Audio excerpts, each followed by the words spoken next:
कुंदन कुमार एक नंबर में है माला छाप। देखिए पैक्स जो है वो सहकारी संस्था है।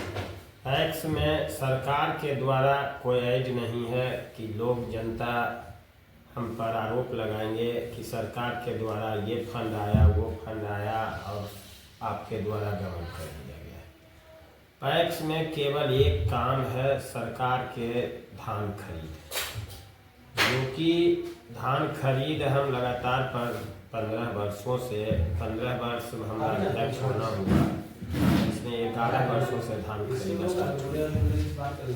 11-12 से धान शुरू हुआ है। उस दिन से लगातार हम किसानों के संबंध स्थापित है। सारे किसान निश्चिंत रहते हैं कि कुंदन के यहाँ धान पहुँचा देना है। पैसा की गारंटी है, पैसा में 1 रुपया उनका बेईमानी या ओल झोल कभी नहीं होती है। जब भी जो रेट रहता है, अगला साल भी मान लीजिए धान का रेट 2100 कुछ रुपये क्विंटल था, इस बार भी 2300 रुपये क्विंटल है और उचित मुआवजा मैंने किसानों को मिलता है। मान लीजिए कुछ आप लोग जानते होंगे, अगला भी आरोप लगा रहे हैं कि रेट में खर्च होता है, वो तो गंदा आरोप लगाते हैं। उनका तो झूठ सच करना खेती है। उनको ये पता भी नहीं है कि अगला साल धान का रेट क्या था और हमने किसानों से क्या रेट लिया है, ये जानते कहाँ हैं। धान का रेट मार्केट आप लोग से छिपल नहीं है। 2100 कुछ रुपये अगला साल सरकार का रेट था और मार्केट ही 2100 रुपये था। अब ये बताइए कि अगर 500 रुपये क्विंटल हम धान कम लेंगे तब कोई किसान हमको धान देंगे? एक भी कलम हमको देंगे? तो जब देंगे ही नहीं तो क्या 500 रुपये क्विंटल हम कम कैसे लेंगे? लेकिन उनका तो कुछ कहने नहीं, उनको बोलने के पीछे नहीं कुछ सोचना है, नहीं कुछ समझना है, नहीं कुछ उसके बोली पर कायम रहते हैं। वो आज कुछ बोलेंगे, कल कुछ बोलेंगे, सुबह कुछ बोलेंगे, रात कुछ बोलेंगे, कभी किसी से कुछ मैंने एक दूसरे के लड़ाई लगाना, झगड़ा कराना, उलट पुलट बोलना, यही उनका काम है। मुखिया चुनाव में भी आप आमने सामने देखे गए थे, उस समय भी आप हाँ, और फिर यह पैक्स चुनाव ये है। आप देख सकते हैं कि कोई भी पैक्स अध्यक्ष जो 15 वर्ष से जनता के बीच में है और उसी को लोग भरोसा किया, मुखिया भी बनाया, तो कहीं न कहीं कुछ तो है जनता के बीच में।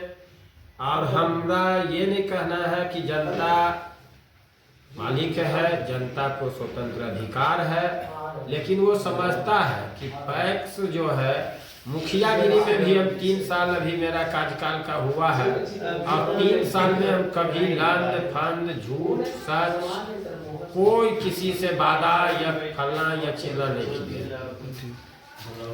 अब उनका झूठ सच का खेती है।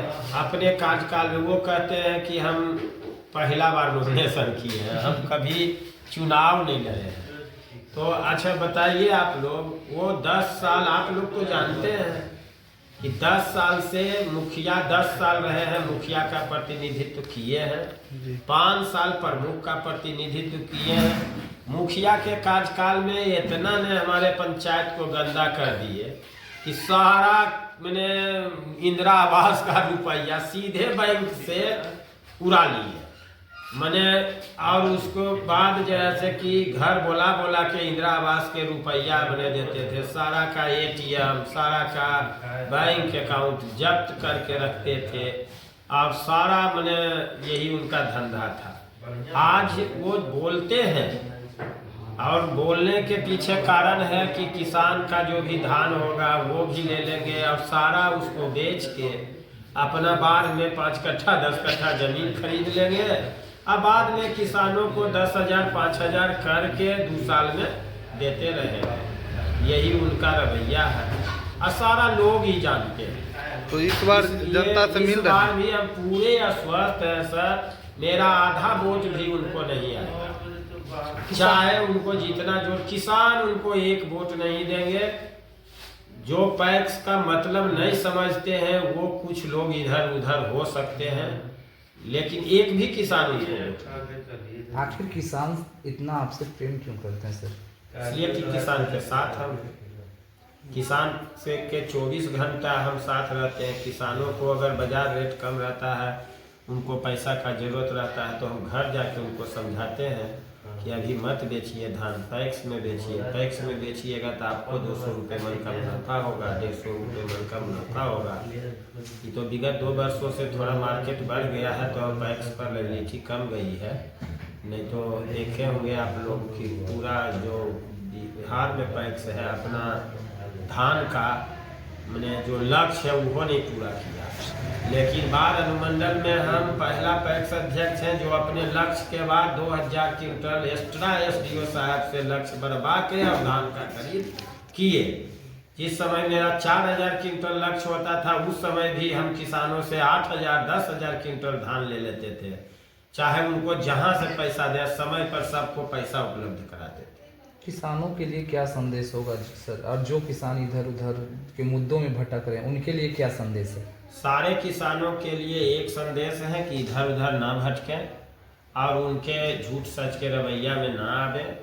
चूँकि आने के बाद पैक्स बर्बाद हो जाएगा, फिर किसान मैंने इधर उधर तड़पते रहेंगे, उनके हाथ से पैक्स चला जाएगा और फिर कभी दोबारा पैक्स में, चूँकि जब एक बार हम इतना करने के बाद हार जाएंगे, हम फिर दोबारा तो कभी पैक्स के भी चुनाव नहीं लड़ेंगे, चूँकि लड़ने का कोई मतलब नहीं है।